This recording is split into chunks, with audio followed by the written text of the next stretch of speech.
My husband kept joking that he would leave me for my best friend if he ever had a chance, so I packed his bag and said, "Do it now." Hello everyone. Thank you for being here with me today. Before I begin my story, I'd love to know which city you're joining us from. Please feel free to share in the comments. Now, let me take you into this story. I want to take you back to a Friday night in Ohio, inside a dining room that smelled of roasted rosemary chicken and expensive red wine. It was supposed to be a celebration. My best friend, Carol, had just gotten engaged to a wonderful man named David, and my husband, Mark, and I were hosting them. I remember looking around the table, thinking about how perfect everything looked. The crystal glasses were sparkling, the napkins were folded just right, and for a moment, I felt a sense of peace. But if you are listening to this, you know that peace is often just the calm before a terrible storm. Mark had been drinking. Not enough to be stumbling drunk, but enough that his filter was completely gone. He was 54, 2 years older than me, and lately, he had been going through what I could only describe as a crisis. He dyed his hair, bought shirts that were too tight, and had this desperate need to be the center of attention. We were halfway through the main course when David, Carol's fiancé, reached over and squeezed her hand. He said something sweet about how lucky he was. That was when Mark cleared his throat. The sound was loud, aggressive, cutting through the pleasant conversation like a knife. Mark leaned back in his chair, swirling his wine glass, and looked directly at Carol. He had this smirk on his face that I had grown to hate over the last few years. He said, "You know, David, you better hold on to her tight. Because if Carol here was single, I'd trade Linda in for her in a heartbeat." The room went dead silent. You could hear the hum of the refrigerator from the kitchen. David looked uncomfortable, his smile freezing on his face. Carol went pale. She looked at me, her eyes wide with horror, and then looked down at her plate. I forced a laugh. That's what I always did. I was the peacemaker. I was the one who smoothed things over. I said, "Oh, Mark, stop it. You've had too much wine." But he didn't stop. He leaned forward, his eyes locked on my best friend. "I'm serious," he said, and his voice wasn't joking anymore. It was slurring slightly, but the intent was clear. Man to man, David. If I had the chance? If Linda wasn't in the picture? I'd leave her for Carol before the check even hit the table. Look at her. She's aged like fine wine. Linda, well, Linda is just aging. He laughed. A loud, booming laugh that echoed off the walls of the home I had spent 25 years building with him. He looked around the table, expecting us to join in. Expecting us to validate his cruelty as humor. Something inside me snapped. It wasn't a loud snap. It was quiet. It was the sound of a final thread breaking after years of being pulled too tight. I didn't scream. I didn't cry. I didn't throw my wine in his face, although he certainly deserved it. I simply stood up.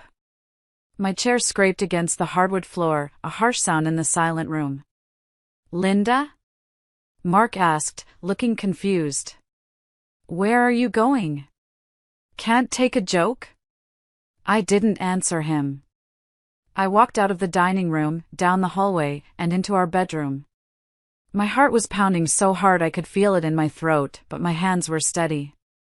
I pulled Mark's suitcase out of the top shelf of the closet. I threw it on the bed and unzipped it.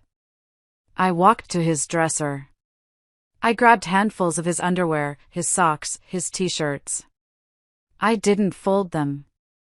I stuffed them in. I went to the bathroom and grabbed his toothbrush, his razor, and that ridiculous hair dye he thought I didn't know about. I threw it all into the bag. I could hear voices from the dining room. Mark was still talking, probably telling David that I was being hormonal or sensitive. He had no idea that his life was being packed away into a Samsonite suitcase at that very moment. I zipped the bag shut. It was heavy, but adrenaline gave me strength I didn't know I had. I dragged it down the hallway. The wheels rumbled on the floorboards, a low growl of approaching thunder. I walked back into the dining room. Mark was just raising his glass to his lips. Carol was whispering something to David, looking ready to bolt. I didn't say a word. I lifted the suitcase and dropped it right in the center of the living room floor, just a few feet from the dining table. The thud caused the silverware to rattle. Mark lowered his glass. He looked at the bag, then at me. "What is this?" he asked, a nervous chuckle escaping his lips. "Are we going on vacation?" I looked him dead in the eye. I looked at the man I had supported through job losses, through his mother's illnesses, through his midlife crisis. And I felt nothing. No love. No hate. Just a cold, hard resolve. "You said you'd leave me for Carol if you had the chance," I said. My voice was calm, terrifyingly calm. I pointed at the door. "Here is your chance. Take it. Get out." For a solid 10 seconds, nobody moved. It felt like time had frozen in that dining room. Mark looked at the suitcase, then back at me, his face twisting into a mask of disbelief and annoyance. He clearly thought this was theater. He thought I was putting on a show and that any minute I would break down, cry, and ask for his forgiveness for embarrassing him. "Linda, stop being dramatic," Mark said, waving his hand dismissively. "It was a joke. Jesus, you're embarrassing yourself in front of our guests. Sit down." "I'm not sitting down," I told him. "And I'm not embarrassing myself." "You embarrassed yourself. You embarrassed me. You disrespected our marriage in front of my best friend and her fiancé. Again." "Again?" Mark scoffed. "Oh, here we go. Bringing up the past. You women never let anything go." Carol suddenly stood up. Her chair fell backward with a crash. Carol is usually the calmest person I know. She's a yoga instructor, for heaven's sake, but her face was bright red with fury. "It's not a joke, Mark," Carol spat out. Her voice shook. "It's never been funny. It makes me sick. I have told you a dozen times to stop saying things like that, and you just laugh. It's creepy, and it's disrespectful to Linda." Mark turned on her, his face flushing an ugly shade of purple. "Oh, don't pretend you don't love the attention, Carol. All women love knowing they're desired. Don't act like a prude." David, who is usually a gentle giant, stood up then. He stepped between Mark and Carol. "I think you need to leave," David said, his voice low and dangerous. "You need to listen to your wife and get out." Mark looked around the room. He realized suddenly that he had no allies here. He looked at me, searching for the soft, yielding wife he had walked over for decades. He didn't find her. "Fine," Mark sneered. He stood up, knocking his wine glass over. Red wine spilled across the white tablecloth I had ironed that morning, spreading like a bloodstain. "You want me to go? I'll go. But don't expect me to come crawling back when you realize you can't pay the bills without me. You're crazy, Linda. You've lost your mind." He grabbed the handle of the suitcase. "I'm going to my mother's. Don't call me when you get lonely." He stormed to the front door. I followed him, not to stop him, but to lock it behind him. He slammed the door so hard the pictures on the wall rattled. I immediately turned the deadbolt. Click. That sound. That click. It was the most satisfying sound I had ever heard. I leaned my forehead against the cool wood of the door. My knees suddenly felt like jelly. I slid down until I was sitting on the floor of the entryway. I could hear Mark's car engine revving aggressively outside, tires squealing as he peeled out of the driveway. Carol was beside me in an instant, sitting on the floor in her nice dress, wrapping her arms around me. David stood awkwardly nearby, offering to clean up the spilled wine. "I'm so sorry, Linda," Carol whispered, tears running down her face. I'm so sorry. It's not your fault, I told her, though my voice sounded hollow to my own ears. Eventually, they left. They didn't want to leave me alone, but I insisted. I needed the silence. I needed to think. I sat on the couch in the dark living room. The adrenaline was fading, replaced by a cold, aching emptiness. My mind started drifting back, replaying not just tonight, but the last 2 years. Mark was right about one thing, this wasn't the first time. The silence of the house triggered a memory so vivid I could smell the turkey. It was Thanksgiving, 2 years ago. My parents were there. Mark's parents were there. I had spent 3 days cooking. I was exhausted, wearing an apron covered in flour, my hair a mess because I hadn't had time to shower before guests arrived. Carol had stopped by to drop off a pie. She looked stunning, fresh, makeup perfect, wearing a fitted sweater dress. Mark had stood at the head of the table, carving the turkey. He looked at Carol, then looked at me, sweating over the gravy boat. You know who should have married into this family? He had announced to the entire table, holding the carving knife high. Carol. She's basically perfect. Too bad she met me second. Right, Mom? My mother had dropped her fork. My father had choked on his water. And Mark? He had just laughed. Relax, people. Can't a man appreciate beauty? I'm sitting right here with the consolation prize, aren't I? I remember freezing. I remember the burning shame that started in my chest and flooded my face. I wanted to disappear. But I didn't. I forced a smile. I said, Mark, just carve the turkey. I swallowed that humiliation.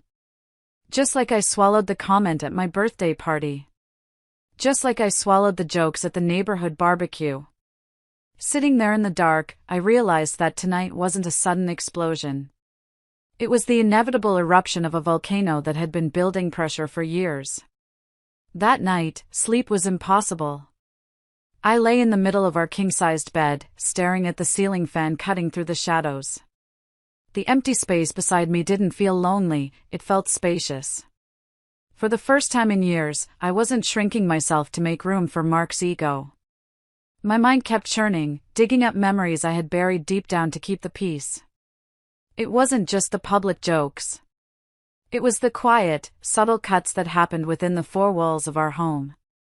It was the way Mark had systematically dismantled my self-esteem, piece by piece, so slowly I hadn't even noticed I was disappearing.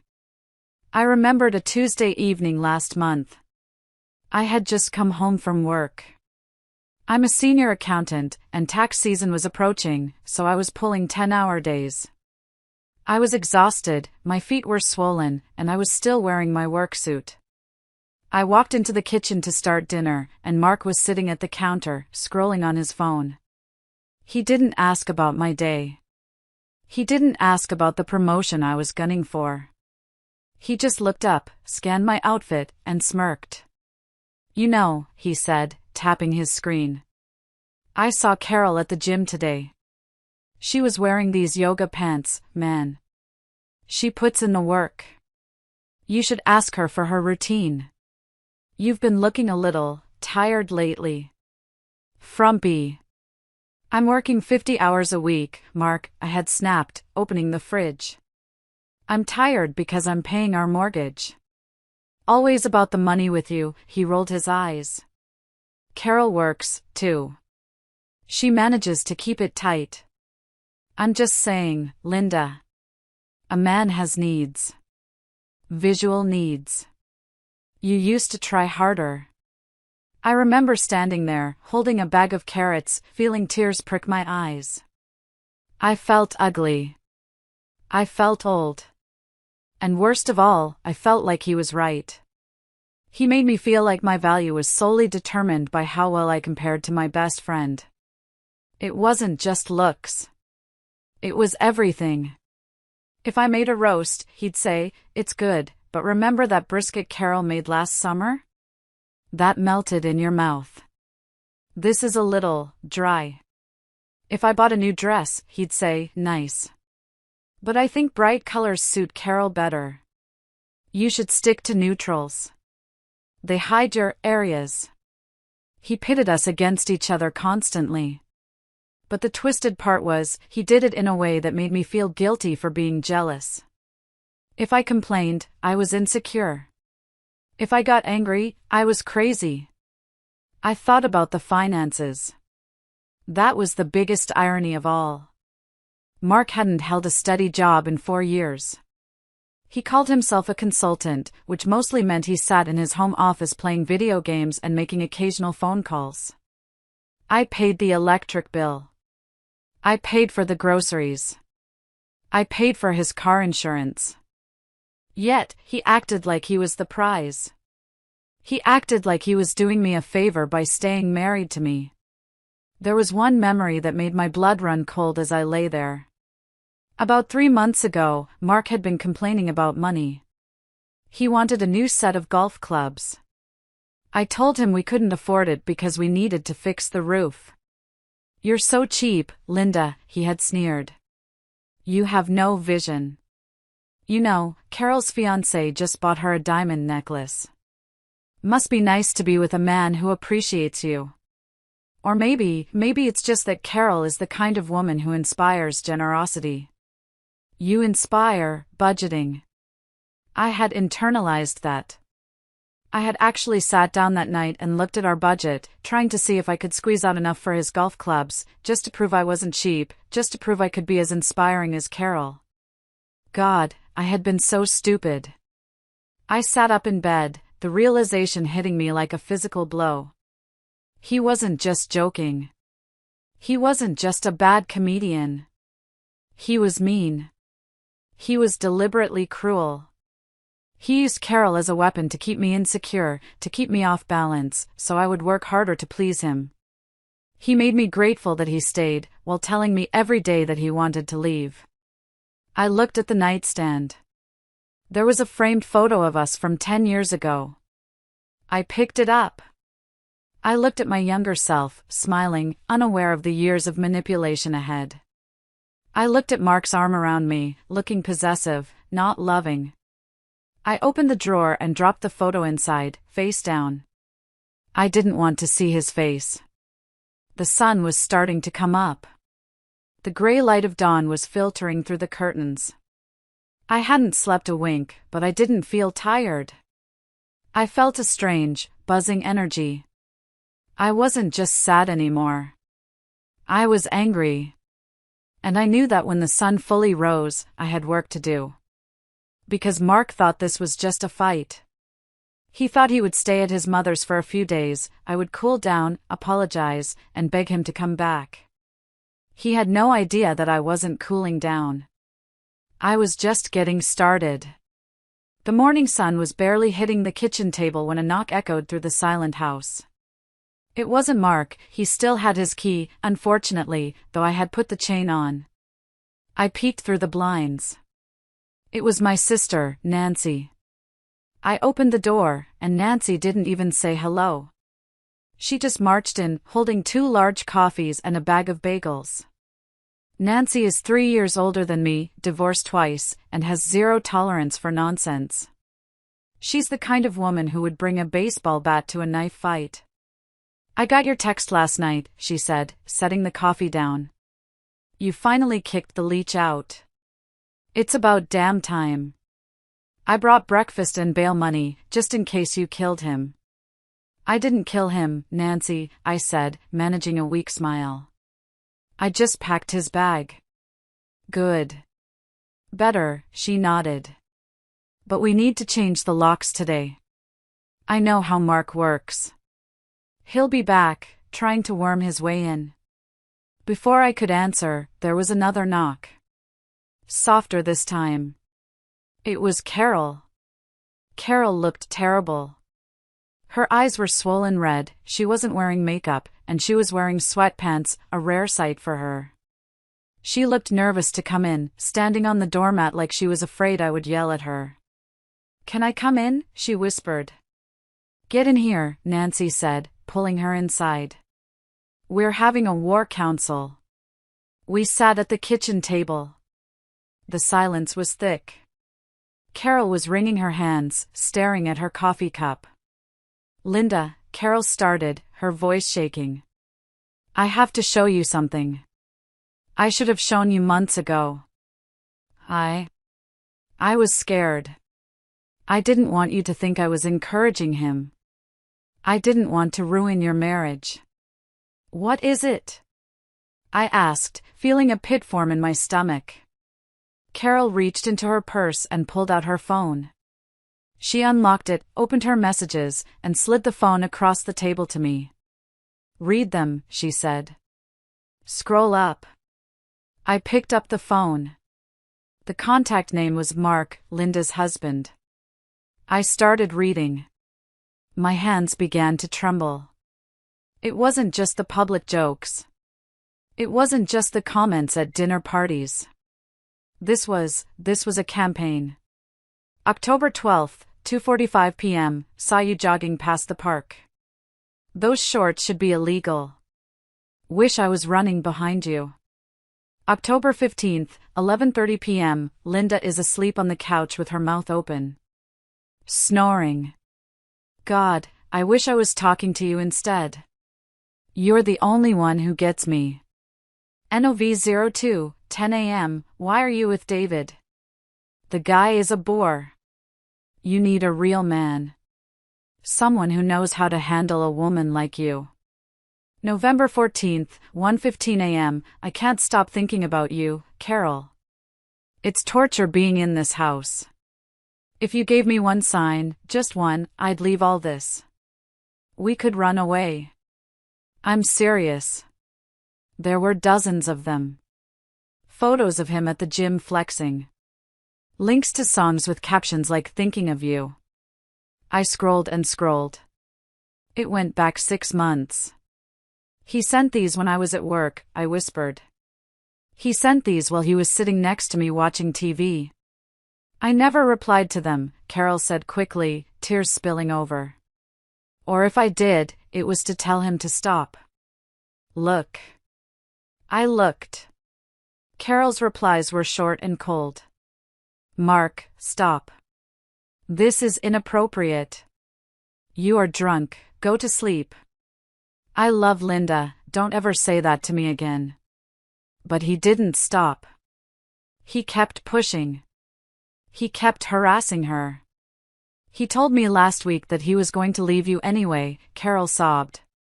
He said you were dead weight. He said he was just waiting for the right time. I wanted to tell you, but David said we should wait until after the wedding, so it wouldn't cause a scene. I'm so sorry, Linda. I felt so guilty. I handed the phone back to her. I felt sick. Physically sick. But strangely, the tears didn't come. Instead, a cold, hard clarity washed over me. You have nothing to be sorry for, I told Carol. I reached out and took her hand. You were being harassed. By my husband. Nancy snatched the phone from the table. Send all of these to Linda. Right now. Screenshots. Every single one. Why? Carol asked, wiping her eyes. Because this isn't just a breakup anymore, Nancy said, her eyes narrowing into dangerous slits. This is ammunition. He's going to try to paint Linda as the crazy, jealous wife. He's going to tell everyone she overreacted to a joke. These texts prove he's a predator. He's an emotional cheater. Nancy's right, I said.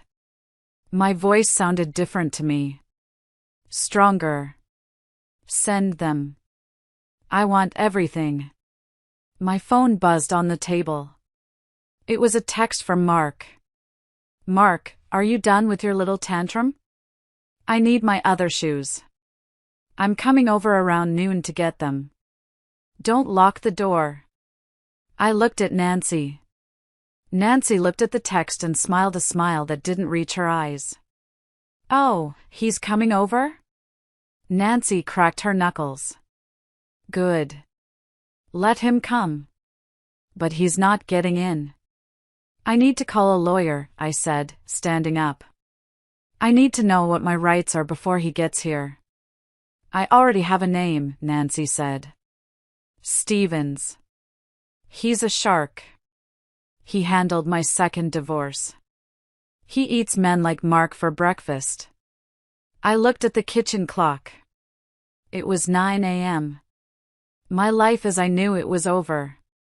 But looking at my sister and my best friend, I realized I wasn't alone. Mark had tried to isolate me, to make me feel small and unloved compared to Carol. But in doing so, he had just pushed the two people who loved me most right into my corner. Send the texts, Carol, I said. And Nancy, call the locksmith. By 10 a.m., the house sounded like a construction zone. The locksmith was drilling into the front door, replacing the standard deadbolt with a high-security electronic lock. It cost me $300, but the peace of mind was worth every penny. Just as the locksmith was finishing up, my phone rang. The screen flashed Barbara Mil. My stomach tightened. Barbara, Mark's mother, was a piece of work. She was 78 years old, wore too much floral perfume, and believed her son was God's gift to the female population. In her eyes, Mark could do no wrong. If he failed a job interview, it was the interviewer's fault. If he gained weight, it was my cooking. I looked at Nancy. It's Barbara.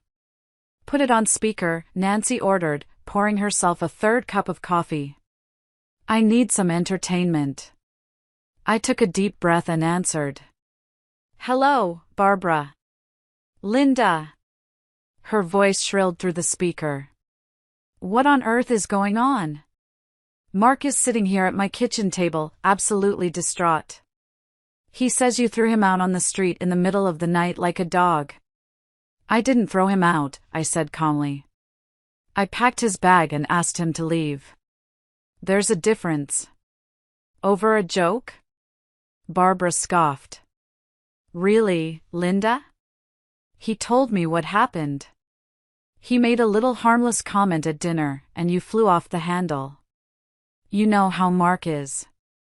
He has a colorful sense of humor. You're being incredibly sensitive.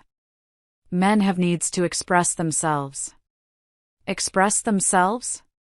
I repeated, feeling the heat rise in my cheeks. Barbara, he told my best friend he would leave me for her. He's been texting her for 6 months asking her to run away with him. That's not a joke. That's infidelity. That's harassment. There was a pause on the other end. For a second, I thought I had gotten through to her. Well, Barbara said, her tone shifting from shocked to dismissive.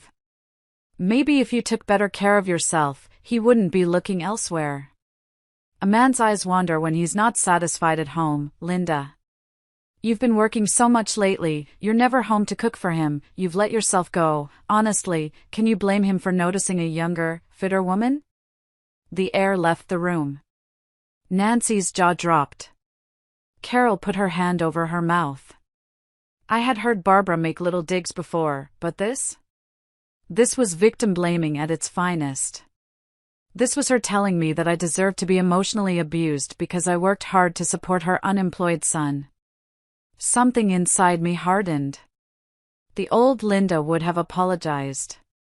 The old Linda would have promised to try harder. But the old Linda was gone. She died the moment Mark made that joke. Listen to me very carefully, Barbara, I said, my voice steady and cold as ice. I work hard to pay for the roof over your son's head. I pay for his food. I pay for his car. I have supported him for 4 years while he found himself. If that's not enough for him, then he is free to find someone else to leech off of. Maybe you can support him now. Because I am done. How dare you speak to me like that? Barbara gasped. I am your elder. You are a selfish, cold-hearted woman. No wonder he wants Carol. She's sweet. She would never. Carol hates him, Barbara, I cut her off. She showed me the texts. She thinks he's creepy. Everyone thinks he's creepy. And by the way, I'm changing the locks. So tell Mark not to bother coming over unless he wants to talk to the police. I hung up the phone. My hand was shaking, but I felt powerful. Nancy started slow clapping. That, she said, grinning like a shark, was the most beautiful thing I have ever heard. I can't believe she said that to you, Carol said, looking furious. Blaming you? That's disgusting. It's what she does, I said, putting the phone down. She's an enabler. She created him. She taught him that nothing is ever his fault. My phone dinged again. A text from Mark. Mark, Mom is crying. I hope you're happy. You're tearing this family apart. I'm coming over to get my golf clubs and my other suits. Be there in 20. He's coming, I said. Nancy walked over to the door and checked the new lock. She turned the deadbolt with a satisfying thunk. Let him come, Nancy said. The door stays shut. If he wants his golf clubs, he can wait until the lawyers get involved. Possession is 9/10 of the law, right? I don't think that applies to golf clubs, I said, but I don't care. He's not coming in. I looked around my living room. For years, I had walked on eggshells here, afraid to disturb Mark's mood. Now, it felt like a fortress. And I was the queen protecting her castle. But I knew Mark. He wouldn't give up easily. And I knew that his mother's words about money and needs were a warning sign. Mark cared about two things, his ego and his wallet. I had bruised his ego. Now, I needed to protect my wallet. Nancy, I said. Drive me to the bank. Now. Why? Because, I said, grabbing my purse. Mark has a secondary card on my main savings account. The account we use for the house repairs and emergency fund. If he's angry, he's going to try to hurt me where it counts. Nancy grabbed her keys. Let's ride. We didn't go straight to the bank. Nancy insisted we stop at the law office first. You don't move money until a lawyer tells you it's okay, she advised. You don't want a judge thinking you're hiding assets. Mr. Stevens' office smelled of old leather and stale coffee. He was a small man with sharp glasses and a demeanor that suggested he had seen every possible way a marriage could implode. I sat across from him, clutching a folder of bank statements I had hastily printed out. So, Stevens said, looking over the text messages Carol had sent me. He has a pattern of harassment. He has publicly humiliated you. And he has been unemployed for 4 years? Yes, I said. I pay for everything. And the house? In both our names, I said. But the down payment came from my inheritance from my grandmother. Stevens nodded, making notes. In Ohio, equitable distribution is the standard. But his conduct, and the financial dependency, it complicates things. We need to look at the finances. Have you noticed any unusual activity lately? No, I said. I mean, I pay the bills. Mark has a card for groceries and gas. Stevens leaned forward.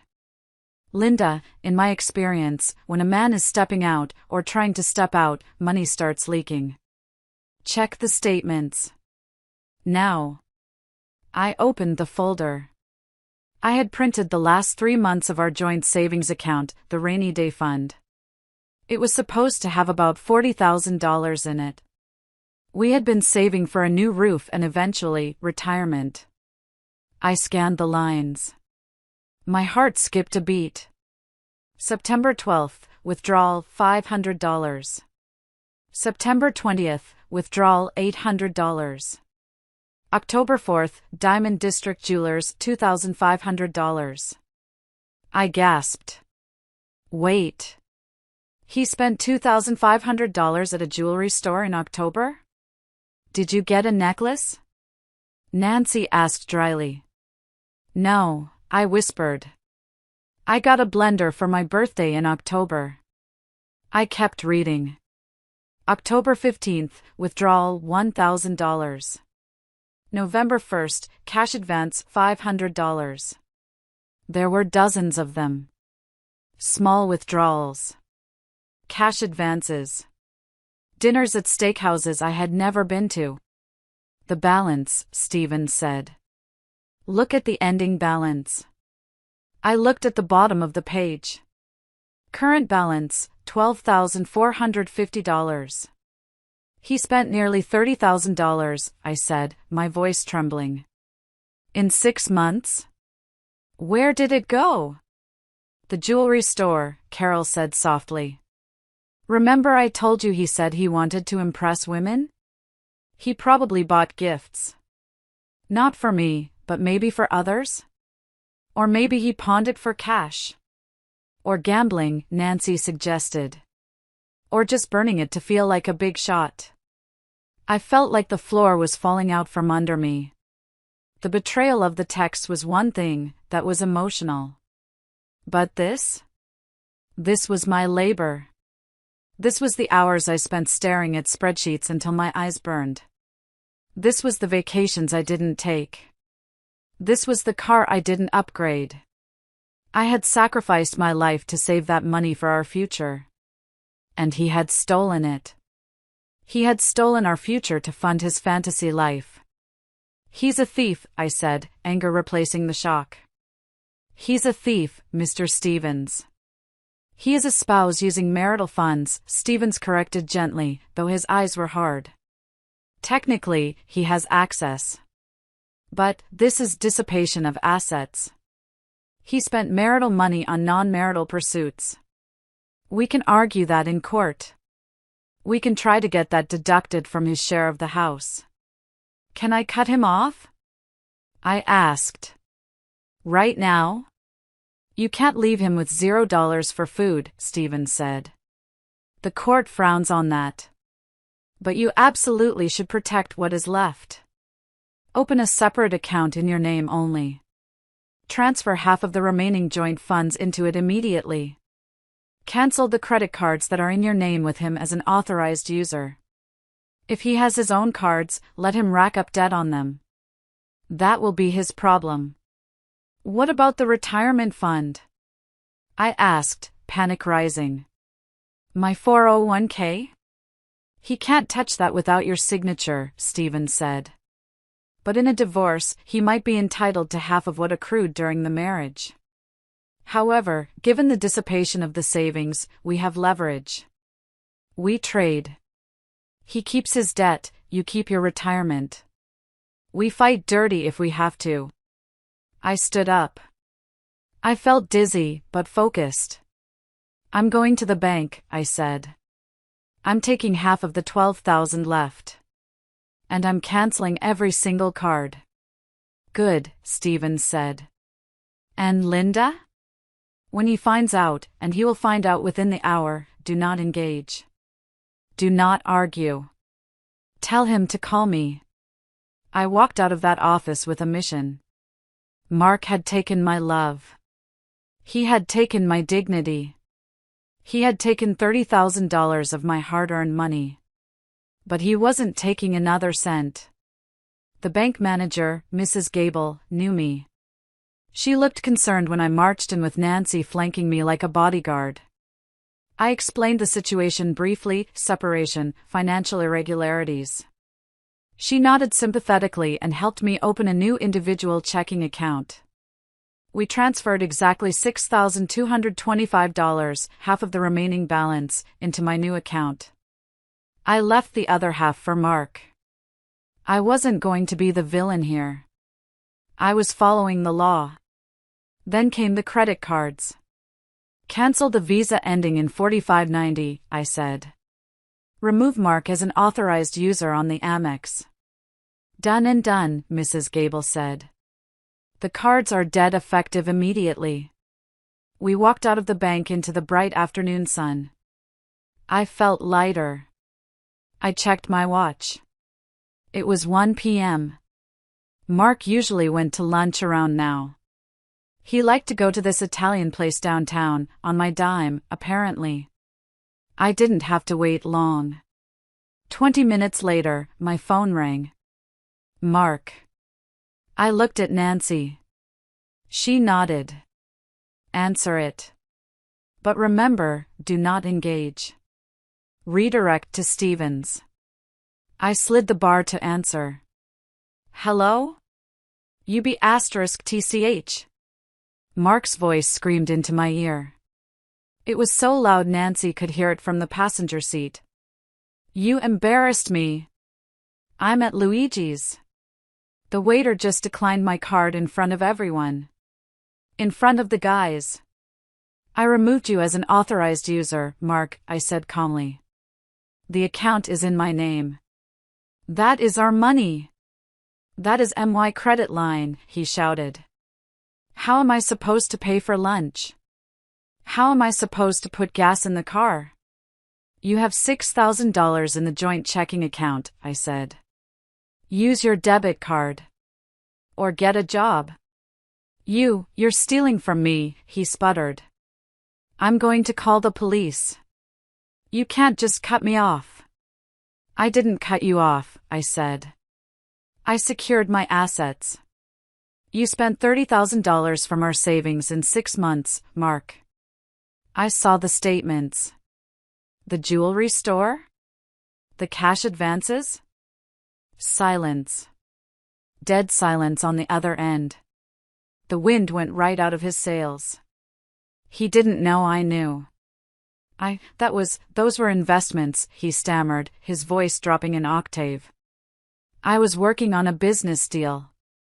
You don't understand finance, Linda. I'm an accountant, Mark, I said, almost laughing at the absurdity. I understand finance better than you understand decency. If you have any questions, you can call my attorney, Mr. Stevens. I'll text you his number. Do not call me again. I hung up. My heart was racing, pounding against my ribs like a trapped bird. But for the first time, it wasn't fear. It was adrenaline. It was the thrill of fighting back. I looked at my phone. I wanted to block him, but Stevens said to keep the line open for evidence. I turned to Nancy. He's at Luigi's with the guys. He's humiliated. Good, Nancy said, starting the car. Let him wash dishes to pay for his pasta. I took a deep breath. I knew this wasn't over. Mark was a narcissist.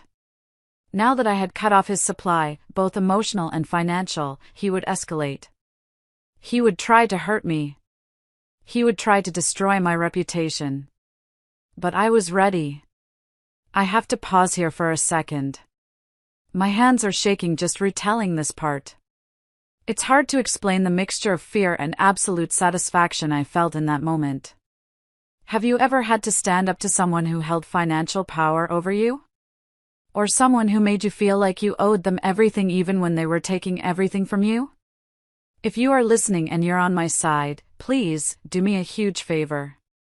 Hit that like button and comment the number 1 down below. Just type 1. It tells me that you're with me, that I'm not crazy, and that you want to see Mark get exactly what he deserves. Your support honestly keeps me going. Seeing those 1s in the comments makes me feel like I have an army behind me. So please, comment 1 right now. Okay, thank you. Now, let me tell you what happened when the phone rang again. Because I thought it was Mark calling back to scream some more. But it wasn't. It was someone I never expected to hear from. My phone rang again at 4 p.m. I was back at home, sitting in the living room with the new deadbolt engaged and a chair wedged under the doorknob just in case. I looked at the caller ID. Frank Phil, father-in-law. I groaned. First Barbara, now Frank. I prepared myself for another lecture. Frank was a quiet man, a retired military officer. He rarely got involved in family drama, usually letting Barbara do all the talking. I assumed Barbara had put him up to this, telling him to call and order me to take Mark back. I answered stiffly. "Hello, Frank." "Linda," his voice was gruff, deep. "I heard what happened." "If you're calling to tell me to apologize to Mark," I said, cutting him off, "you can save your breath. I'm not taking him back." There was a long pause. I braced myself for the yelling. "I'm not calling for that," Frank said. His voice sounded tired. "I'm calling to apologize." I blinked. "Excuse me?" "I'm apologizing," Frank repeated. "Barbara told me her version. She said you went crazy. But I know my son. And I know you. You've been a saint, Linda. You've kept him afloat for years. I told Barbara to shut her mouth, but you know how she is." I felt tears prick my eyes. Unexpected kindness is always what breaks you when you're trying to be strong. He harassed Carol, Frank," I whispered. "It wasn't just a joke." "I believe you," Frank said. I saw the way he looked at her last Thanksgiving. I should have said something then. I raised him, Linda. But somewhere along the way, I failed. He's weak. He's a weak man who needs to tear women down to feel big. And I am ashamed of him. To hear Mark's own father say that, it was validating in a way nothing else could be. "Thank you, Frank," I said. "That means a lot." "Listen," Frank lowered his voice. "I know about the inheritance. My estate." Mark had always bragged that when his parents passed, we would be rich. Frank had done well in real estate. It was Mark's safety net, the reason he felt he didn't really need to work hard. "Mark thinks he's getting a big payout when I kick the bucket," Frank said. "He's been counting on it. He's probably borrowing against it in his head." "Probably," I agreed. "Well," Frank said. "I called my lawyer an hour ago. I'm changing the will. I'm putting his share into a trust. He can't touch the principal. He'll get a small monthly stipend, enough for rent and food, but he won't get a lump sum to blow on sports cars and women." "And Linda?" "Yes. I'm leaving you a portion," he said. "Directly. You were a good daughter-in-law. You took care of us when Barbara had her hip surgery. Mark didn't visit once. You did. I'm not forgetting that." "Frank, you don't have to." "I'm doing it," he said firmly. "And one more thing. If you need a lawyer, keep the one you have, but send the bill to me. I'll pay for your divorce." I gasped. "Frank, I can't ask you to fund a divorce against your own son." "It's not against my son," Frank said. "It's for justice. He needs to learn a lesson, and apparently, hitting rock bottom is the only way he's going to learn. You do what you have to do, Linda. Burn him down if you have to. Maybe out of the ashes, he'll finally grow up." He hung up. I stared at the phone. I had expected a battle on all fronts. I expected to be fighting Mark, his parents, and the world. But instead, I had an army. I had Nancy. I had Carol. And now, incredibly, I had Frank. Mark thought he had all the power because he was a man and I was just his boring wife. But he forgot one thing. When you treat people with kindness for 20 years, they remember. And when you treat people like garbage, they remember that too. Mark was about to find out that he was very, very alone. But the war wasn't over. Mark was desperate now. He had no money, no home, and his father had just turned on him, though he didn't know that yet. A desperate narcissist is a dangerous thing. And I had no idea that while I was securing my bank accounts, Mark was planning his next move, one that would bring the police to my doorstep before the sun went down. The sun had gone down hours ago, but the adrenaline from my conversation with Frank, Mark's father, was still buzzing in my veins. I had spent the evening double-checking the windows. I had wedged a heavy dining chair under the front doorknob, just like they do in the movies. It felt ridiculous, honestly. I was a 52-year-old accountant living in a quiet suburb. I shouldn't have been fortifying my house like it was a bunker. Nancy had gone home to feed her cats but promised to keep her phone on loud. I was alone. Just me and the silence of the house that suddenly felt way too big. Around 11:45 p.m., I was sitting in the living room with just one lamp on, scrolling through my iPad, trying to distract myself, when I heard it. Scritch. Scratch. It was the sound of metal on metal at the front door. My heart stopped. Literally stopped. Then it hammered against my ribs so hard it hurt. I sat frozen, listening. Jiggle. Thump. Someone was trying to put a key into the lock. Mark. I knew his rhythm. I knew the way he aggressively jiggled the handle when he was impatient. He was trying to get in. I stood up, my socks sliding silently on the hardwood floor. I crept into the hallway, staying out of the line of sight of the glass panels on the side of the door.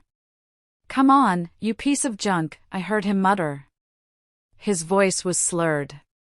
He was drunk. Of course, he was drunk. He turned the key again, harder this time. But the new electronic deadbolt Nancy and I had installed that morning didn't budge. It wasn't just a mechanical lock anymore, it was a solid steel bar that wasn't going to yield to his old key. "Linda," he shouted. He banged his fist on the door. "I know you're in there. Open the damn door. My key isn't working." I stood in the shadows, trembling. Part of me, the old, conditioned part, wanted to rush over, open it, and apologize. Don't make him mad. Just let him in, give him what he wants, and he'll go away. That was the script I had followed for 25 years. But I looked at the heavy chair wedged under the knob. I looked at my shaking hands. And I remembered the $30,000 missing from my savings. I remembered the texts to Carol. I pulled out my phone.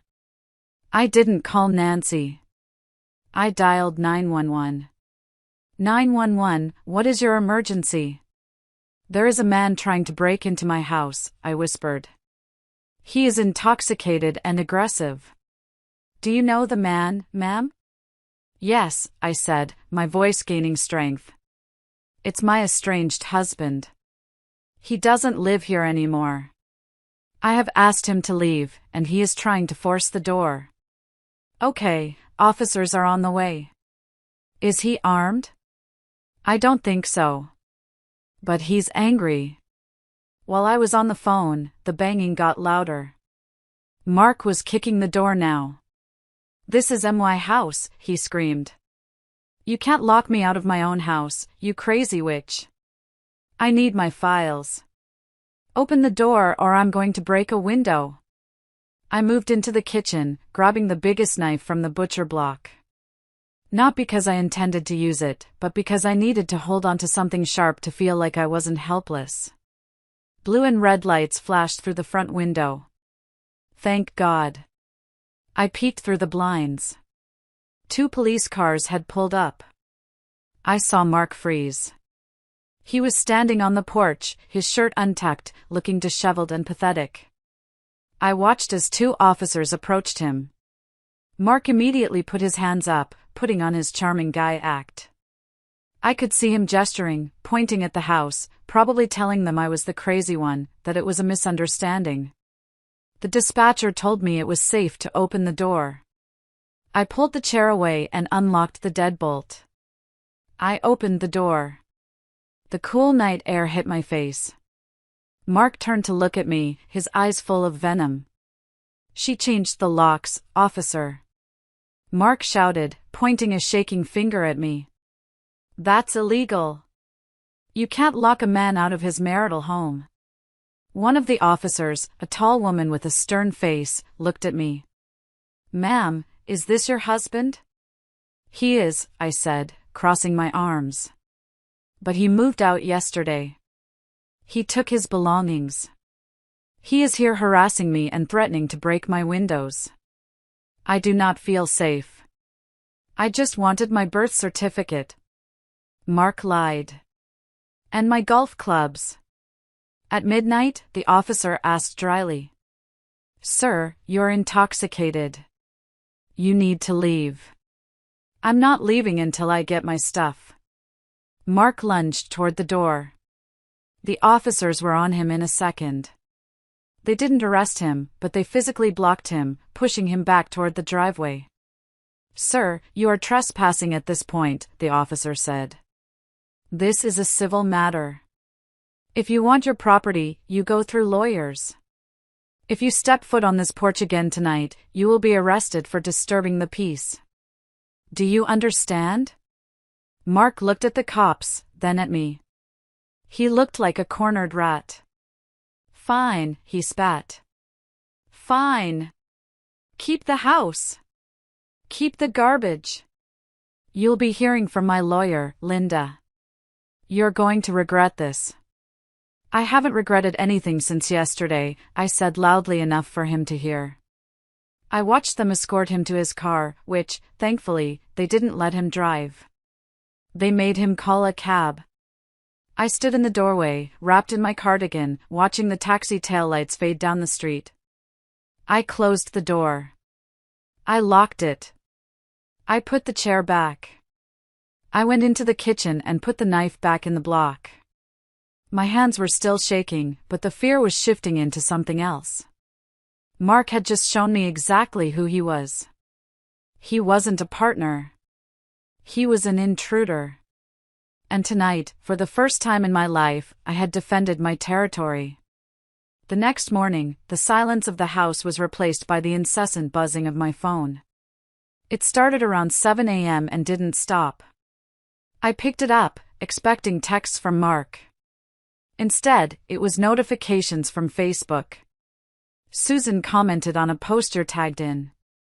Debbie reacted to a post. John sent you a message request. I opened the app, and my stomach dropped. Mark had gone nuclear. At 3 a.m., likely drunk and sitting in his mother's guest room, Mark had written a manifesto. A long, rambling status update that painted him as the martyr of the century. "It is with a heavy heart that I announce my marriage is ending," the post began. "I have tried everything to make Linda happy. I have supported her, loved her, and stood by her through her moods and her distance. But unfortunately, she has decided to listen to toxic friends instead of her husband. Last night, she kicked me out of our home and called the police on me when I tried to retrieve my medication. I am heartbroken that after 25 years, loyalty means nothing anymore. Please pray for me as I navigate this betrayal." It had 45 likes. 45 people who bought his lies. The comments were worse. His aunt wrote, "Stay strong, Mark. You deserve better." One of his golf buddies wrote, "Women flip a switch at that age, man. Lawyer up." Even a neighbor I thought liked me commented, "So sad to hear this. There are always two sides." He didn't mention Carol. He didn't mention the harassment. He didn't mention the stolen money. He carefully curated a story where he was the gentle, discarded husband and I was the walk-away wife having a midlife crisis. I wanted to scream. I wanted to type a furious reply. I wanted to post the screenshots of his texts to Carol right there in the comments section and burn his reputation to the ground. My fingers hovered over the keyboard. "Just do it," a voice in my head said. "Expose him." But then I remembered Mr. Stevens' advice. Do not engage. Let him dig his own grave. If I posted the texts now, I would look messy. I would look like I was just as dramatic as he was. I needed to be the classy one. I needed to be the one with dignity. But it was so hard. Being the bigger person is exhausted when the smaller person is standing on a megaphone telling lies about you. I called Nancy. "Did you see it?" "I saw it," Nancy said, her voice sounding like she was chewing gravel. I'm currently fighting the urge to drive over to Barbara's house and throw eggs at his car. But don't worry. I screenshotted everything. Steven said to document it. This proves he is trying to alienate you socially. People believe him, Nancy, I said, feeling tears of frustration. People I've known for 20 years are liking his post. Those people are sheep, Nancy said. And the ones who matter? They'll wait for the truth. Or they'll call you. She was right. Throughout the day, I got a few calls from my real friends. Not the casual acquaintances, but the women who knew me. They called to ask, Linda, are you okay? This doesn't sound like you. To them, I told the truth. Calmly. Without hysterics. I told them, Mark has been harassing Carol for months. He drained our savings. I had to protect myself. The shock on the other end of the line was palpable. The gossip mill in our small town was about to shift gears. But Mark wasn't done. By noon, he had changed his profile picture to a sad, black and white selfie. He posted a quote about karma. The irony was suffocating. I realized that Mark was trying to win the court of public opinion because he knew he was going to lose in the court of law. He needed to be the victim because if he wasn't the victim, he was the monster. And Mark's ego could not handle being the monster. I decided to do something radical. I deactivated my Facebook. I didn't block him. I just vanished. I took away his audience. I took away his target. If he wanted to shadowbox with a ghost, let him. I spent the afternoon cleaning the house. I scrubbed the floors. I took down the photos of us in the hallway. I packed his man cave into boxes. Every item of his I touched felt like shedding a layer of skin. His bowling trophy? Box. His collection of shot glasses? Box. The ugly recliner he insisted on keeping? I dragged it to the curb with a free sign on it. A neighbor walked by while I was sweating, hauling the chair. It was Mrs. Gable, the bank manager who lived 2 streets over. Spring cleaning? She asked, eyeing the chair. Life cleaning, I said, wiping my forehead. She smiled, a knowing look in her eye. Good for you, Linda. Good for you. Mark could have Facebook. I had my reality. And my reality was starting to look a lot less cluttered. 2 days later, I decided it was time to stop hiding. Mark's narrative was spreading, and while I had deactivated Facebook, I couldn't live under a rock. I invited our core group of friends over for wine and cheese. These were 3 couples we had known for over a decade, the Millers, the Johnsons, and the Rodriguezes. I was terrified. These were our friends. Mutual friends. I didn't know whose side they would take. They arrived looking awkward. The tension in my living room was thick enough to cut with a knife. Everyone was holding their wine glasses a little too tightly. Finally, Dave Miller spoke up. So, Linda. Mark called me. He's pretty messed up. He says you just snapped. I took a deep breath. Carol was sitting next to me, squeezing my hand under the table. Nancy was in the kitchen, pretending to arrange crackers but ready to jump in if needed. I didn't snap, Dave, I said quietly. I woke up. I looked at them. I know Mark is charming. I know he's the fun guy at the parties. But there is a side of him you don't see. Or maybe you did see it, and you just thought it was Mark being Mark. I nodded to Carol. Carol pulled out her phone. We had printed the screenshots. Pages and pages of them. We passed them around the table. I watched their faces. Dave Miller read the first page and went pale. Susan Johnson covered her mouth. Maria Rodriguez frowned, her eyes scanning the timestamps. He sent these while we were all at the barbecue last month? Susan asked, her voice trembling. I remember that day. He was sitting right next to you, Linda. Yes, I said. He was holding my hand with one hand and texting my best friend with the other, asking her to send him nudes. The silence was absolute. The fun guy image was shattering in real time. Then, something unexpected happened. Mike Rodriguez, a quiet guy who usually just followed Mark's lead, cleared his throat. He looked down at his shoes. I knew, Mike said softly. Maria turned to him sharply. What did you say? I didn't know about the texts, Mike said quickly, looking terrified of his wife. But Mark talks. In the locker room. At golf. He made bets. Bets? I asked, my blood running cold. He bet us a case of beer that he could, get with Carol before Christmas, Mike admitted, his face bright red. I thought he was just being gross. Just locker room talk. I didn't know he was actually pursuing it. I'm sorry, Linda. I should have shut him up. Yes, you should have, Maria snapped, hitting him on the arm. That is disgusting. I looked at Mike.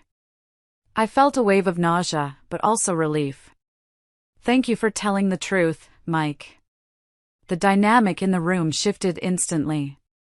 The awkwardness was gone, replaced by collective outrage. They weren't neutral anymore. They were horrified. He told me you cut off his money, Dave Miller said, shaking his head. He made it sound like you were starving him. But, knowing this? Linda, you should have left him with nothing. I left him half, I said. Because I'm fair. Which is more than he deserves. By the end of the night, the tribe had spoken. They hugged me. They apologized for believing his Facebook post. Susan promised to unfollow him immediately. As they left, I felt a weight lift off my chest.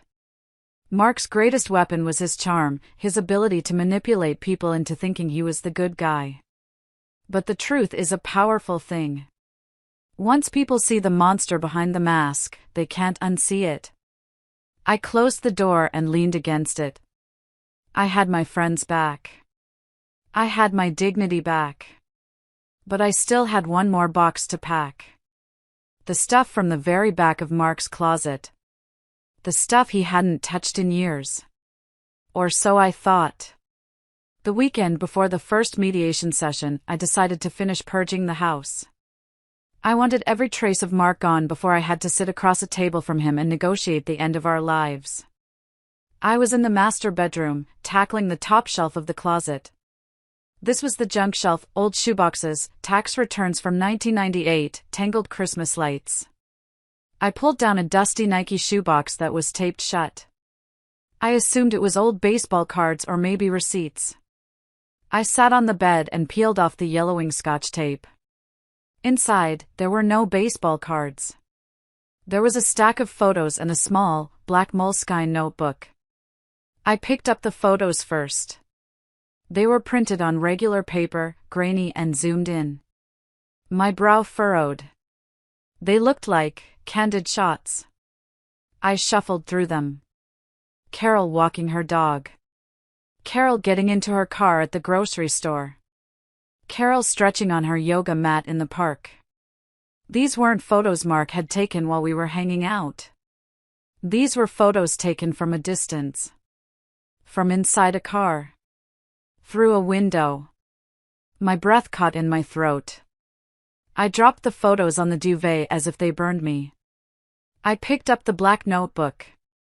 My hands were shaking so hard I could barely open the cover. The first page was dated 2 years ago. August 12th, she wore the blue leggings today. Yoga at 9 a.m. Coffee at the beanery at 10:15. She smiled at the barista. Why doesn't she smile at me like that? August 14th, followed her to the mall. She bought perfume. Vanilla scent. I need to tell Linda to buy that scent. I flipped through the pages, my heart hammering against my ribs like a trapped bird. It went on and on. Page after page of detailed logs. September 3rd, David picked her up. He put his hand on her lower back. I wanted to break his fingers. She belongs to me. She just doesn't know it yet. October 31st, Halloween party. I'm going to corner her in the kitchen. I need to touch her. This wasn't just a crush. This wasn't just a midlife crisis. This was a predator. My husband, the man who slept next to me, who ate my cooking, who watched Netflix with me, had been stalking my best friend for 2 years. He had been documenting her movements. He had been fantasizing about hurting her fiancé. I felt bile rise in my throat. I ran to the bathroom and dry heaved over the sink. I washed my face with cold water, staring at myself in the mirror. I looked pale, ghostly. How had I missed this? How had I been so blind? I thought he was just a jerk. I thought he was just a cheater. But he was dangerous. I grabbed my phone and called Nancy. "Come over," I gasped. "Now. And bring a Ziploc bag. We need to preserve evidence." When Nancy arrived and saw the notebook, she didn't say a word. She went into full protective mode. She put on rubber gloves, she keeps them in her car for cleaning, thank God, and carefully placed the notebook and photos into a large plastic bag. "This changes everything, Linda," Nancy said, her voice low and scary. "This isn't just divorce court material. This is restraining order material. This is criminal." He was watching her, I whispered, hugging myself. He knew her schedule better than I did. Nancy, what if I hadn't kicked him out? What was he planning to do? Nancy looked at the entry about breaking fingers. She looked at me. "We aren't going to find out," she said firmly. "Because we are going to bury him." We took photos of every single page. I sent them to Stevens immediately with the caption, "Urgent. Found in closet." Stevens called me 5 minutes later. He didn't sound like a calm lawyer anymore. He sounded like a general going to war. "Do not touch that notebook again," Stevens ordered. "Bring it to my office immediately. We aren't just going for a divorce anymore, Linda. We are going for a scorched earth victory. Mark isn't walking away with half the assets. With this? He'll be lucky if he walks away with his freedom." I drove to the lawyer's office with the bag on the passenger seat. It felt radioactive. Mark had spent years making me feel small, making me feel like I was the crazy, jealous wife. But inside that little black book was the proof that he was the crazy one. He was the unstable one. And on Monday morning, at the mediation table, I was going to make sure he realized that his little game was over. The discovery of the notebook shattered something in me. It wasn't just anger anymore, it was a profound, shaking fear. I found myself checking the locks 5 times a night. I jumped when the ice maker dropped ice. I couldn't look at wedding photos without seeing a stranger's eyes staring back at me. I realized I couldn't handle this alone. Stevens was handling the legal side, but my brain was a mess. I made an emergency appointment with Dr. Evans, a therapist Nancy recommended. Her office was soft lighting, soft chairs, soft music. It was the opposite of my life right now. "I feel stupid," I told her, clutching a tissue. That's the main thing. How did I live with a monster for 25 years and not know? Was I that desperate? Was I that blind? Dr. Evans looked at me kindly. "Linda, predators are masters of camouflage. They don't start out as monsters. They start out as charming. They groom you. They slowly erode your boundaries so that by the time they show their true face, you're already trained not to see it." She asked me about my childhood. I hadn't planned on talking about that, but suddenly it all came pouring out. I talked about my mother. She was a saint, but she was a doormat. My father was a loud, demanding man who expected dinner on the table at 6 p.m. sharp. If it was late, he sulked. If the house wasn't clean, he critiqued. My mother never fought back. She just worked harder. She taught me that keeping the peace was the highest virtue a woman could have. She taught me that love means endurance, I realized, saying it out loud for the first time. She taught me that if the man is happy, the family is safe. If the man is unhappy, it's the woman's failure. Exactly, Dr. Evans said. You were primed for Mark. When he criticized you, it felt familiar. When he demanded things, it felt like love, because that's the model you had. You weren't stupid, Linda. You were conditioned. That session was painful. It was like ripping a bandage off a wound that had been festering for decades. I cried for the little girl who watched her mother shrink to make room for her father. I cried for the young bride who thought Mark's jealousy was passion. I cried for the woman who spent years trying to be as perfect as Carol, not realizing the game was rigged from the start. But Dr. Evans gave me homework. She told me to write a letter to my younger self.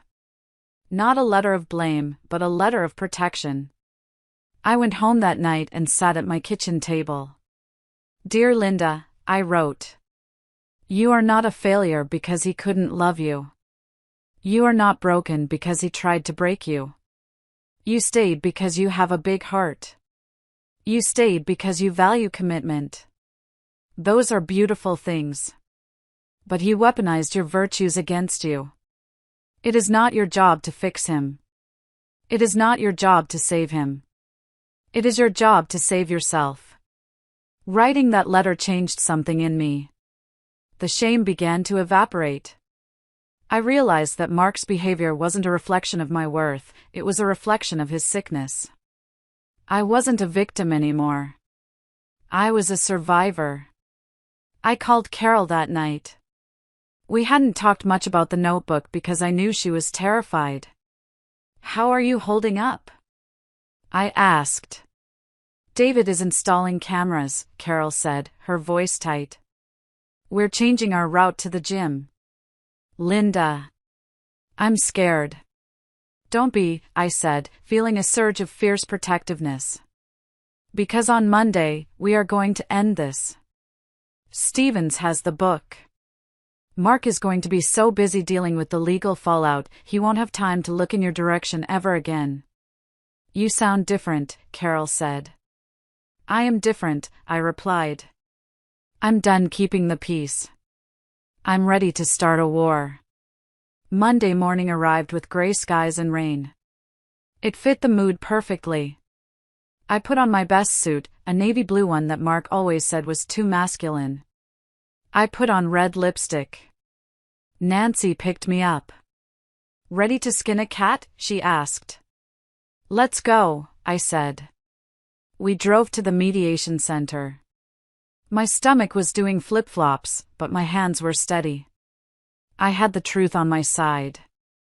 I had the law on my side. And for the first time in my life, I wasn't afraid of Mark. I pitied him. The conference room was cold and smelled of stale coffee.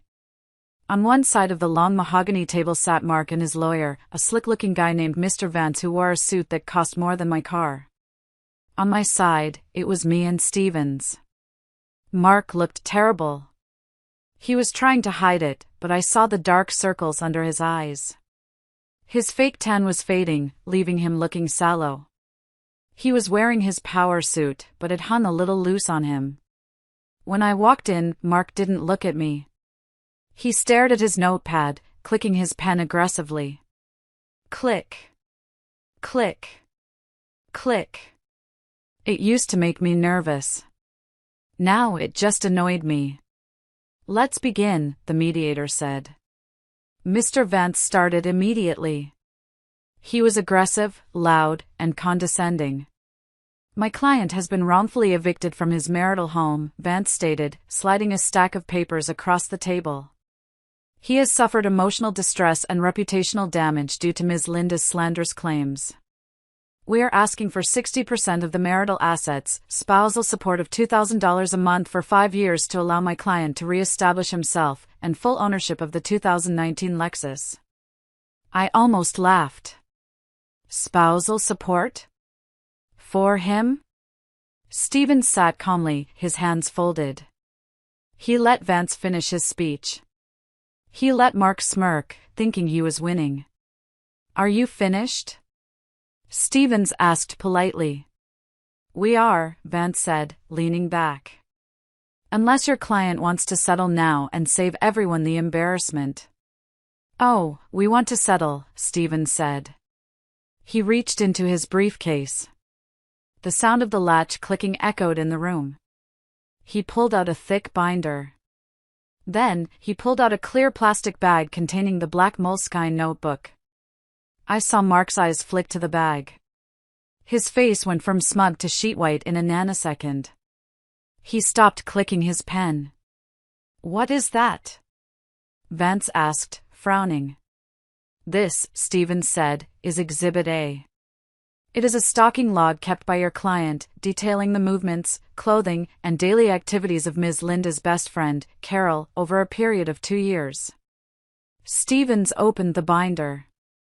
And these, he pointed to the photocopies, are transcripts of text messages where your client solicits an affair, disparages his wife, and admits to misappropriating marital funds to buy gifts for women who are not his wife. Mark started to stand up. That's private property. You stole that. Sit down, Mark. Vance barked at his own client. The lawyer looked at the notebook, then at the transcripts. His confidence evaporated. He realized he had walked into a minefield. Stevens continued, his voice icy. We also have bank records showing $32,000 of marital savings drained by Mark for personal use, specifically jewelry, gambling, and hotel rooms. That is dissipation of assets. Stevens slid a single piece of paper across the table. Here is our counteroffer, Stevens said. Mark gets 0% of the house. 0% of Linda's retirement. No spousal support. He takes his car and his personal debt. He signs the divorce papers today. And he agrees to a permanent restraining order regarding Carol and Linda. That's preposterous. Vance spluttered, trying to regain control. You can't leave him with nothing. If he doesn't sign, Stevens said, leaning in, we walk out of here, and I take this notebook to the district attorney. Stalking is a felony in this state, Mr. Vance. Especially given the threatening nature of the entries regarding Carol's fiancé. Do you want to read the entry from October 31st again? Mark looked like he was going to vomit. He looked at his lawyer. Vance was reading the notebook entries, his face disgusted. Even he couldn't defend this. Vance whispered something furiously to Mark. I heard the words jail time and indefensible. Mark looked at me. For the first time, he really looked at me. He didn't see the pushover anymore. He saw the wall. You're ruining my life, Mark hissed, tears of self-pity welling in his eyes. Linda, how can you do this? After everything? You ruined your own life, Mark, I said, my voice steady. I'm just cleaning up the mess. Mark slumped in his chair. He looked small. Defeated. Give me the pen, Mark whispered. Vance handed him a pen. His hand shook so badly he could barely write. He signed the agreement. He signed away the house, the money, the future he thought he was entitled to. Done, Stevens said, snatching the papers back before Mark could change his mind. We'll file this afternoon. I stood up. I didn't say goodbye. I walked out of that conference room, down the hall, and into the parking lot where the rain had stopped. The clouds were breaking. The sun was trying to peek through. I took a deep breath of fresh air. It tasted like freedom. The divorce was finalized 3 weeks later. It was the fastest, cleanest break Stevens had ever orchestrated, mostly because Mark was terrified of the notebook becoming public record. The fallout for Mark was swift and brutal. With no job, no savings, and no sugar mama wife to fund him, Mark crashed hard. He tried to move back in with his parents, assuming Barbara would take him in and nurse his wounds. But he forgot about Frank. I heard the story from Frank himself a week later. Mark had shown up at their doorstep with his suitcases. Frank met him on the porch. He didn't let him in. "I know what you did," Frank told him. "Linda sent me the copies of your little black book. You are a sick man, Mark. And I will not have that sickness in my house." Frank gave him the contact info for a men's shelter and a list of therapists. He handed him a check for $500, enough for a week at a cheap motel, and closed the door. Barbara had cried, of course, but Frank stood his ground. For the first time in their marriage, Frank ruled the roost. He cut Mark out of the will, placing everything into a trust that Mark couldn't touch until he proved 5 years of steady employment and clean therapy records. Mark ended up renting a basement studio apartment in the bad part of town. He got a job at a car wash. I saw him once, from a distance, wiping down a sedan. He looked older. He wasn't wearing his flashy clothes. He looked just like any other guy trying to scrape by. I didn't feel happy seeing him like that. I didn't feel sad, either. I just felt detached. He was a stranger. As for me, I got the house. It was strange being in the house alone at first. It was too quiet. But then, I started to reclaim it. I painted the kitchen a bright, sunny yellow, a color Mark hated. I turned his man cave into a craft room/office for myself. I bought new sheets. I bought the expensive candles he said were a waste of money. Nancy and Carol came over every Friday night. We drank wine, ate pizza, and laughed. Real laughter. Not the walking on eggshells kind. Carol and David got married that spring. I was the maid of honor. Mark wasn't invited, obviously. David had installed a security system, and the restraining order kept Mark far away. At the wedding reception, I stood up to give a toast. I looked at Carol, glowing and happy, safe with a man who adored her. "To love," I said, raising my glass. "Real love. The kind that doesn't hurt. The kind that doesn't hide in shadows. The kind that makes you bigger, not smaller." Everyone cheered. I caught Frank's eye across the room. He was invited, Barbara refused to come. He raised his glass to me and winked. I was 53 years old. I was single. I was living on one income. And I had never been happier. 6 months post-divorce, life had found a new rhythm. I was up for a promotion at work. I had joined a hiking club. I was even flirting with a nice man named Greg who worked in the IT department, nothing serious, just coffee, but it was nice to be looked at with admiration instead of criticism. Then, on a Tuesday night, my email pinged. Subject, thinking of us. From Mark. I stared at the screen. The audacity. The sheer nerve. I opened it, mostly out of morbid curiosity. "Linda. I know I'm not supposed to contact you, but I had to try. I've been doing a lot of thinking. I'm seeing a therapist, court-ordered, but still. I realize now how much I took you for granted. This apartment is terrible. I miss your cooking. I miss our home. I've changed, Linda. I really have. I'm willing to forgive you for the police incident and the money stuff if you're willing to start fresh. We have history. Nobody knows me like you do. Let's grab coffee. Love, Mark." I read it twice. I'm willing to forgive you. He was willing to forgive me? For protecting myself? For stopping him from robbing me blind? The old Linda might have felt a twinge of guilt. The old Linda might have thought, oh, he's lonely, maybe I was too harsh. But the new Linda? The new Linda laughed out loud. A full, belly laugh that startled my cat. He missed my cooking.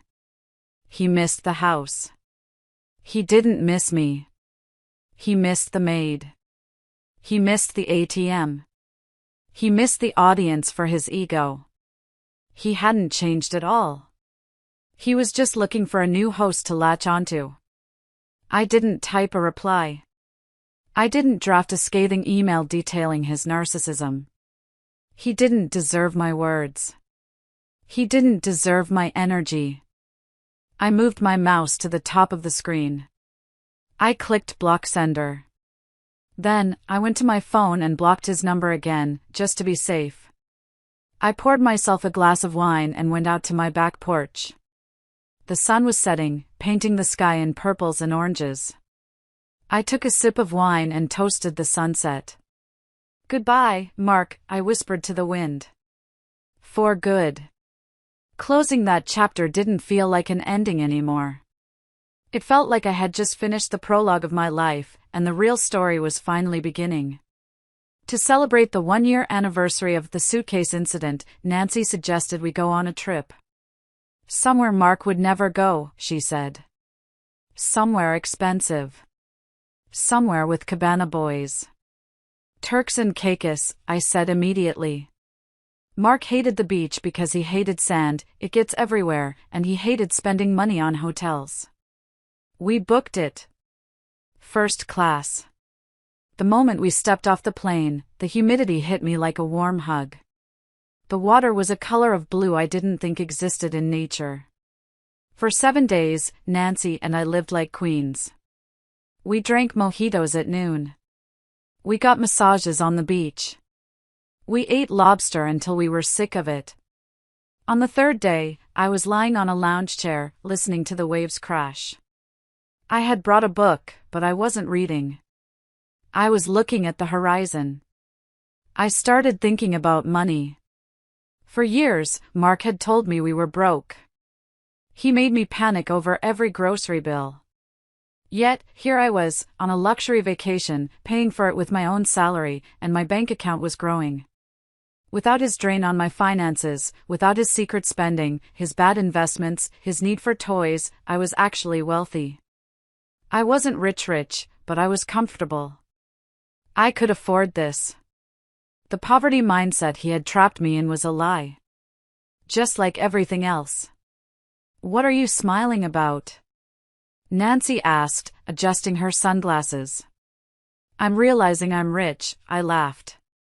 Not millionaire rich. But freedom rich. The best kind, Nancy clinked her glass against mine. You look 10 years younger, Linda. Seriously. The stress wrinkles are gone. I feel lighter, I admitted. I carried him for so long, Nancy. I didn't realize how heavy he was until I put him down.